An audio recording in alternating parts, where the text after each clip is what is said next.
दुकान पर कब्जा करने की आशंका के चलते झज्जर रोड पर उस वक्त हंगामा मच गया जब दुकान मालिक ने रातों रात किराएदार का सामान दुकान से बाहर रख दिया। जहां दुकान मालिक का कहना है कि बिल्डिंग जर्जर हो चुकी थी, इसलिए नगर निगम के नोटिस आ रहे थे और किराएदार दुकान खाली नहीं कर रहा था, इसलिए लेबर लगाकर दुकान का सामान बाहर निकाला। तो वहीं किराएदार ने कहा कि 50 साल से किराए पर बैठा हुआ है और वह इस तरह उसे बाहर नहीं निकाला जा सकता। साथ ही सामान चोरी करने का भी आरोप लगाया और सारे हंगामे के बीच दुकानदारों ने 1 घंटे तक झज्जर रोहतक रोड को भी जाम कर दिया। रोहतक झज्जर रोड पर दुकानदार और किराएदार के बीच हुए विवाद के चलते करीब 1 घंटे तक जाम लगाया। सूचना पाकर मौके पर पहुंची पुलिस ने कड़ी मशक्कत के बाद जाम खुलवाया।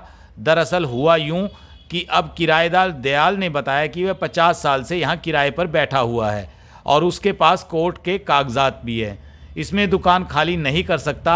ऐसे में दुकान मालिक ने रातों रात गुंडागर्दी करते हुए उसका सामान सड़क पर फेंक दिया, जिसमें उसका सामान भी चोरी हुआ और उसे लाखों रुपए का नुकसान भी हुआ है। और वहीं दुकान मालिक मंजीत का कहना है कि उन्होंने 3 साल पहले यह दुकान खरीदी थी, जिसको बने हुए 50 साल से भी ऊपर हो चुका है और जो जर्जर हालत में है। ऐसे में नगर निगम की तरफ से उन्हें 3-4 नोटिस भी आए हैं, जिसमें दुकान को तोड़ने की बात कही गई है।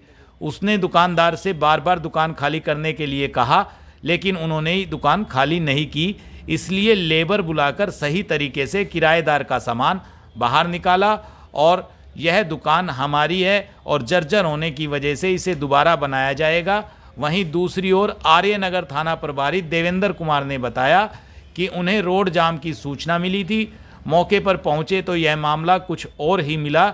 ऐसे में दोनों दुकानदारों को थाने में बुला लिया गया है और उनसे पूछताछ की जाएगी। अगर किसी भी व्यक्ति को दोषी पाया जाएगा तो उसे सजा जरूर दी जाएगी। क्या नाम है आपका? मेरा नाम मंजीत है भैया। मैम क्या हुआ ये भैया हमारी दुकान है, ये हमने 2-3 साल पहले ख़रीदी थी और ये बिल्डिंग 50-60 साल पुरानी है।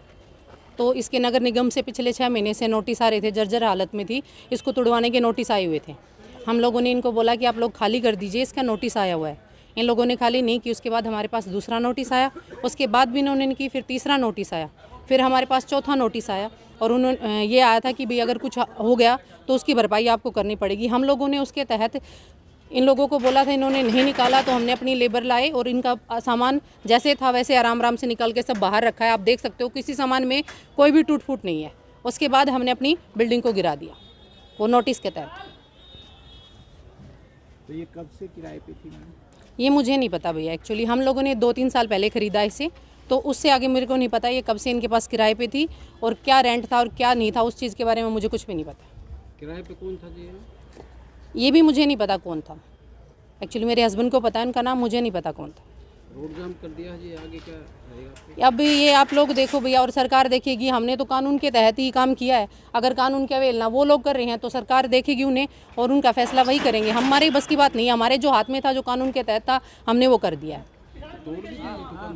ये हिली हुई थी भैया, पूरी की पूरी जर्जर थी, इसी वजह से जब सामान निकाला गया जर्जर के लिए तो तोड़ने के तो नोटिस आए थे।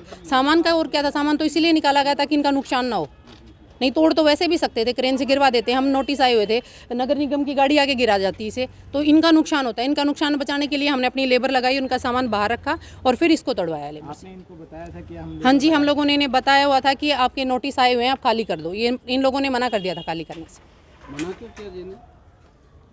ये आप उन्हीं से पूछिए।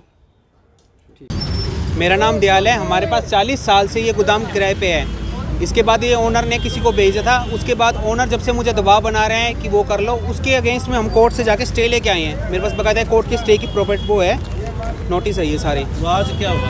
आज क्या उन्होंने हमें बगैर बताए रात को इन्होंने कब करा है, मेरा सारा सामान बाहर फेंक दिया और रातों रात सारा मेरा गोदाम खट तोड़ दिया, तहस नहस कर दिया, मेरा माल चोरी कर दिया, आधा माल मेरा गायब है यहाँ से। पहली बात तो बगैर किसी के मतलब कुल मिला के उन्होंने कब्जा कर लिया हमारे से, मुझे बाहर निकाल दिया, उन्होंने कब्जा कर लिया है, सारी बिल्डिंग तबाह कर दी है, अंदर कुछ भी नहीं छोड़ा और सारा का सारा सामान बाहर है, काम धंधा करने लायक नहीं छोड़ा। मतलब प्रॉपर गुंडागर्दी वाली राज वाली बात है कि प्रॉपर ओनर वो ये कह रहे हैं कि आप लोग कब्जा करना चाह रहे थे। हम किस बात का कब्जा करेंगे भाई साहब, जब 35 साल से मेरे पास है, मुझे आप एक बात बताओ ना, उन्होंने ओनर ने ली है, जब मैं कोर्ट का सूट लेके आया हूँ तो कोर्ट के अगेंस्ट तो थोड़ा ना जा सकता है। न्यायपालिका के हमें तो साथ चलना ही पड़ेगा ना। न्यायपालिका जब आपको कह रही है कि आप मुझसे खाली नहीं करा सकते, कोई चैलेंज करना है तो आप न्यायपालिका में जाके चैलेंज करेंगे ना। मौखिक लड़ाई तो होती नहीं। और नंबर 2 बात है, रात को निकालने वाला तो कोई तरीका नहीं हुआ। ये तो खुलेआम चैलेंज करने वाली बात है। प्रशासन को गुंडागर्दी वाला काम है कि हाँ तुम कुछ ही कर लो, हम कुछ नहीं कर, तुम्हारा कुछ नहीं बिगाड़ सकते। हमारा क्या करेंगे आप? कर क्या सकता है? मैं तो प्रशासन से हाथ जोड़कर विनती कर सकता हूँ, मुझे मेरा कब्जा दिलाया जाए और मेरे जो माल ताल की हानि हुई है और जो माल चोरी है उसका नुकसान दिलाया जाए। और क्या कर सकता है आदमी? काम धंधा करने लायक ही नहीं छोड़ा मुझे, तो बर्बाद कर दिया बिल्कुल ही। सर क्या आश्वासन दिया? आश्वासन आज विजय अग्रवाल जी ने एक कंप्लेंट दी है कि भी ये 35 साल से यहाँ काबिज है और इनका एक पुरानी खस्ता बिल्डिंग थी जिसमें इनका गोदाम में कुछ सामान रखा हुआ था, जो कि ये कह रहा है भी दूसरी पार्टी कुलविंदर जिसने ये मकान खरीद रखा है या जगह जो खरीद रखी है, उसने आज रात को बता रहा है भी इन्होंने इनका सामान बाहर निकाल दिया। तो हमने दूसरी पार्टी को बुलाया, उससे पूछेंगे भी आपने किसे, उसके भी कोर्ट से कौन सा ऑर्डर है, किसके तहत उसने बाहर निकाला है। जिसने भी अगर कोई भी अपने कानून हाथ में लिया तो उसके खिलाफ नियमानुसार कार्रवाई की जाएगी।